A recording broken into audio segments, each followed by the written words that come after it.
सतलुज नदी की बाईं छोर पर बसा किलवा गांव और दाईं छोर पर बसा उरनी गांव।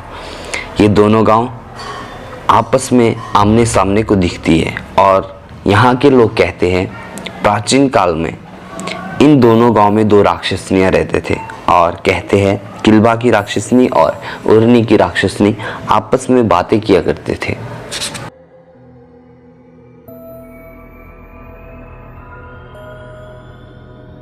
तो जो उरनी की राक्षसनी थी वो किलवा की राक्षसनी को पूछती थी कि तुम्हारे गांव में जागंग मेला कब है। तो किलवा की जो राक्षसनी थी वो उरनी की राक्षसनी को झूठ बोलती थी। वो कहती थी आज नहीं कल।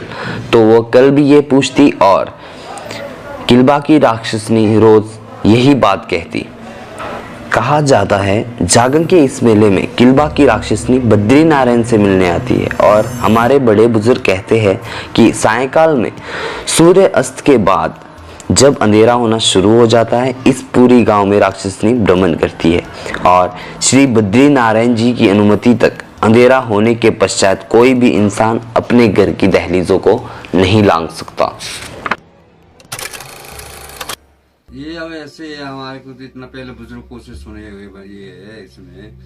तो ये फर्स्ट मांग में लगता है देवता जब लास्ट में जाता है, बाकी तो सारे इंद्र में जाते हैं, फिर लास्ट में ये फर्स्ट मांग में जो है देवता हमारा किलवा नारायण बद्री नारायण जो है ना सवेरे बता देता है कि इतने तारीख को जो है जागंग होगा भाई।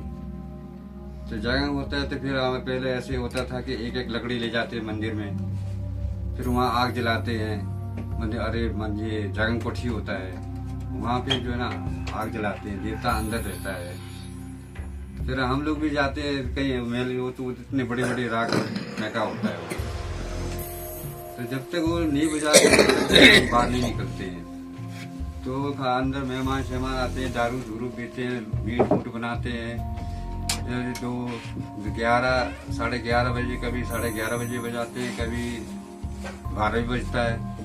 उस मुताबिक तो ऐसे होता है। जब वो परे वो लोग रहते हैं काला कोट में मंदिर में, जब वो लोग एक बकरा भी खाते हैं, बकरा खा खू के जो है वो तो जब तैयार हो जाते, घड़ी होता है पहले का बोलते हो कांसे का ये होता है, वो लंबू में बीच में जो है पानी होता है, तो वो जो है बढ़ते हुए घिस जाता है। तो देवता बोलता 5 घड़ी 6 घड़ी 7 घड़ी ऐसे बोलता है। तो अब आजकल तो हमसे नहीं किया। फिर वहां से आते हैं वो लोग अरे चुपचाप से अरे आगे जो है देवता को फिर जगाते हैं। टाइम पूरा हो गया तब तो फिर वो कोयला कैला फेंकेंगे माली। टाइम अगर पूरा नहीं हुआ तो अभी बैठ जाता देवता, फिर वहीं वो चुपचाप ही रहते। फिर उसके बाद जो है फिर जब टाइम हो गया तो उसको विदा कर दिया। फिर उसके बाद नटी लगता है अंदर ये जागंग कोठी में। ऐसे ऐसे होता है। उसके बाद अब किसने देखा क्या क्या ये है। तकरीबन शाम के 4 बजे मैं भी इस गांव में पहुंचा। मैंने देखा लोग यहाँ हर रास्तों में कांटा यानी जो यहाँ की लोकल बोली में ब्रेकली कहा जाता है हर रास्तों में लगाया जा रहा था। प्रत्येक लोग अपने घरों के दरवाज़ों में, रास्तों में और हर कमरे के दरवाज़ों में ब्रेकली लगा रहे थे और लोग अपने दरवाज़ों के सामने से जूते चप्पल हटा रहे थे। तो दोपहर को जब मैं यहाँ पहुँचा मैंने देखा यहाँ पर सभी लोग अपने अपने घरों पे पूरी, चिल्टा, लोकल सब्जी, मांस, मटन और खाने के अन्य अन्य पकवान बना रहे थे।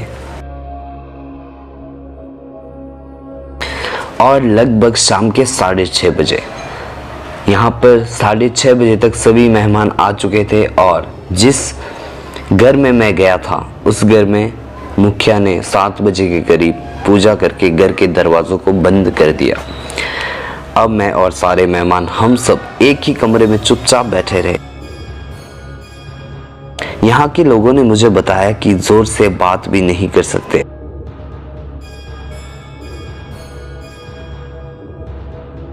घर के मुखिया के दरवाजा बंद करने के बाद मुझे एक कांसे के थाली में तकरीबन 8:30 बजे खाना दिया गया।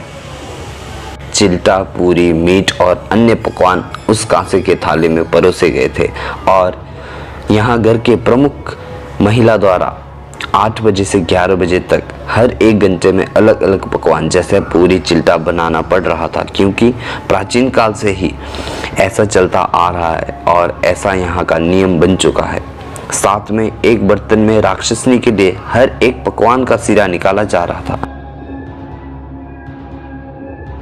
8 बजे के बाद हमें खाना दिया गया और जब मेरा भोजन हो गया तो मुझे कहा गया कि थाली को खाली नहीं रखते, थाली पे कुछ डाल दो।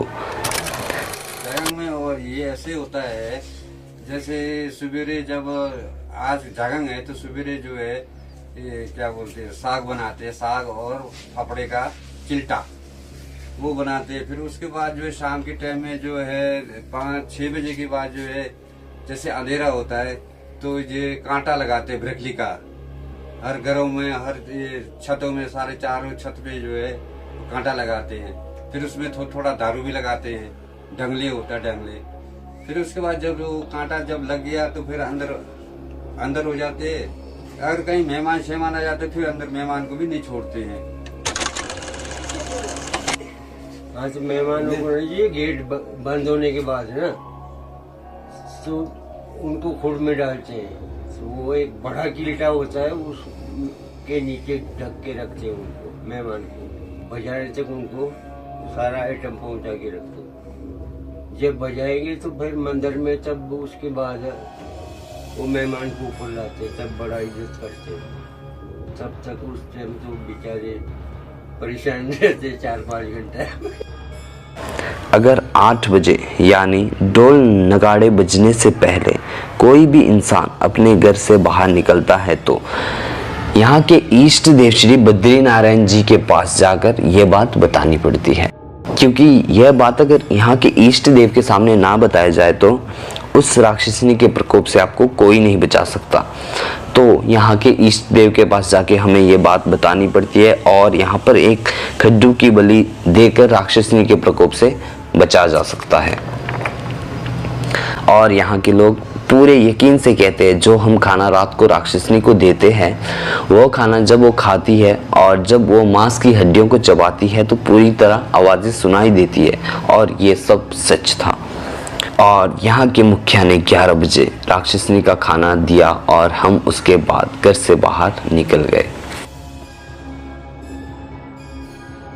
तो अगली बार मिलते हैं इसी तरह किसी और गांव के इतिहास और कहानियों के साथ। तो सबको नमस्ते जी।